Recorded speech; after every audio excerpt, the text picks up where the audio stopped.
Alright, so Mamdani won the primary, huh? Yeah, I saw it. It's a real shakeup, that's for sure. Kid came out of nowhere. Nobody really saw him coming. And now he's the runner. It's kind of wild, you gotta admit. Look, you hear his ideas, and on paper, they sound great, right? Free buses, free childcare, freeze the rent. Who doesn't want that? If he can pull it off, if he can actually make life in this city affordable again, then yeah, that'd be something else. We're all drowning out here. The cost of living is just insane.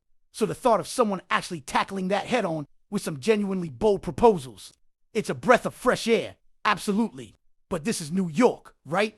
We've seen a lot of big talkers come and go.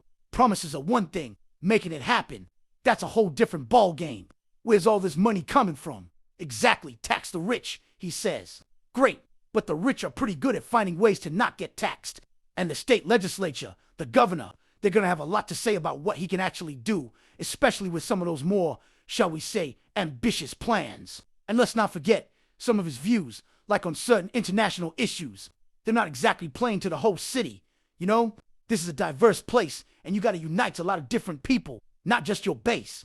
His comments about globalize the Intifada at that rally, and then trying to spin it with the Holocaust Museum. Yeah, that didn't go over so well with a lot of folks.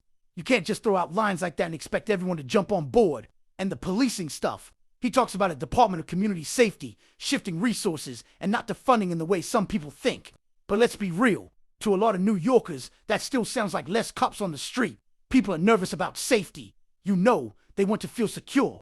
That's a huge hurdle he's got to clear. Convincing people his approach will actually make things safer, not less. Then there's that idea about using empty subway retail spaces for homeless services. On the one hand, fine, use vacant space. But homeless people in the subway? For some, that sounds less like services and more like, well, just moving the problem around, or making the commute even more uncomfortable for everyone else. It's a fine line between helping people and just making a public space a de facto shelter, and New Yorkers are already on edge down there.